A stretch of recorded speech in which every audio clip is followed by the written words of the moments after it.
Congress, CPM, CPI కలిసి మేము సర్దుబాటు చేసుకున్న దానికి కూడా ఒక ప్రత్యామ్నాయంగా ప్రజల దృష్టిని ఈ ఎన్నికలు ఆకర్షించాయి.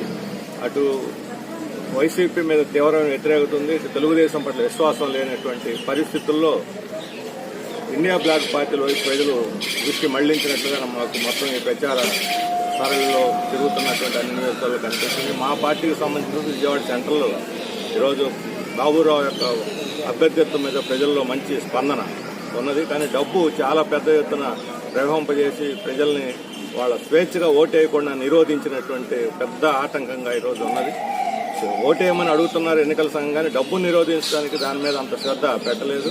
రాత్రి అర్ధరాత్రి పోయినా సరే వైసీపీ, టీడీపీ ఆఫీసుల దగ్గర కుప్పలు తెప్పలుగా జనం బహిరంగంగా రోడ్ల మీద డబ్బుల గురించి, పంపకాల గురించి ఆలోచిస్తున్నారంటే ఈ ఎన్నికలు స్వేచ్ఛగా జరుగుతున్నాయని మనం అనుకోలేము. డబ్బే శాసిస్తున్నది ఈరోజు ఎన్నికల్ని. ఈ డబ్బు మీద మేము యుద్ధం చేస్తాం.